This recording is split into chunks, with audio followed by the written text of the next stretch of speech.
क्या महाराष्ट्र चुनाव में साथ होंगे ओवैसी और उद्धव? क्या हरियाणा के बाद महाराष्ट्र की बाजी हार जाएगी कांग्रेस? सीटों को लेकर कांग्रेस से नहीं बनी बात, तो क्या एआईएमआईएम का हाथ थाम लेंगे उद्धव ठाकरे? राजनीति में कहा जाता है कि इसमें कुछ भी असंभव नहीं। सत्ता के ये राजनीतिक दल और नेता कब हद से गुजरकर एक हो जाए, कोई बता नहीं सकता। अब महाराष्ट्र में भी ऐसा ही कुछ होने के आसार लग रहे हैं। वहां पर राजनीति की दो विपरीत धाराएं पावर में आने के लिए अपनी करीबियां बढ़ा रही हैं।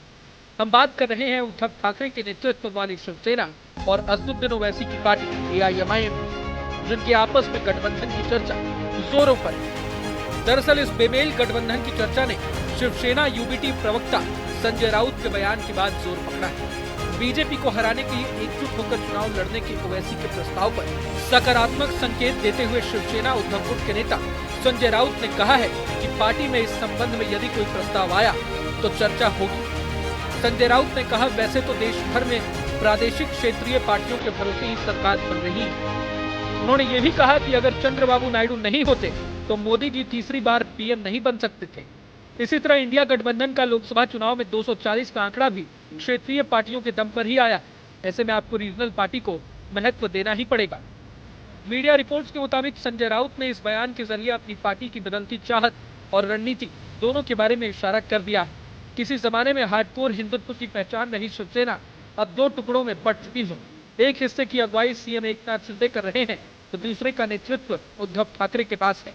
एकनाथ शिंदे जहां बीजेपी के साथ सरकार चलाते हुए हिंदुत्व के एजेंडे को लगातार बढ़ा रहे हैं, वहीं उद्धव ठाकरे की शिवसेना इस रेस में पिछड़ती नजर आ रही है। ऐसे में गैप की भरपाई के लिए वो अब मुस्लिम वोटों की ओर लालच भरी निगाह से देख रही है। ऐसे में शिवसेना उद्धव गुट को ओवैसी एक मसीहा की तरह नजर आ रहे हैं। पार्टी को लग रहा है कि मुसलमानों में ओवैसी की लोकप्रियता का वो फायदा उठाकर राज्य में अपना जनाधार बढ़ा सकती है। साथ ही फिर से सीएम बनने की उद्धव ठाकरे की इच्छा भी पूरी हो सकती है। इस रणनीति के तहत वो महाविकास अघाड़ी गठबंधन में ओवैसी को भी शामिल करवाने के प्रयास में है।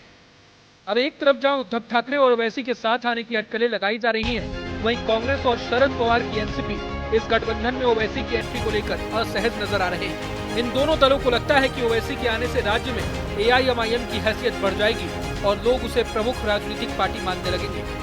दूसरा बड़ा खतरा यह है कि इन दोनों पार्टियों का जमा जमाया मुस्लिम वोट बैंक कहीं खिसक कर हमेशा के लिए ओवैसी के पीछे लामबंद न हो जाए। एआईएमआईएम के मुखिया असदुद्दीन ओवैसी ने भी कहा है कि उनकी पार्टी मजबूती से महाराष्ट्र का चुनाव लड़ेगी। ओवैसी ने कहा कि चुनाव के संबंध में उन्होंने महाविकास अघाड़ी के नेताओं से बातचीत की, लेकिन कोई जवाब नहीं आया है अभी तक।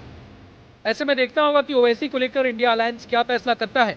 माना तो ये भी जा रहा है कि अगर महाविकास अघाड़ी गठबंधन में ओवैसी की एंट्री नहीं मिली तो उद्धव गुट अपने हिस्से में आने वाली सीटों में से कुछ ओवैसी को लेकर समझौता कर सकता है।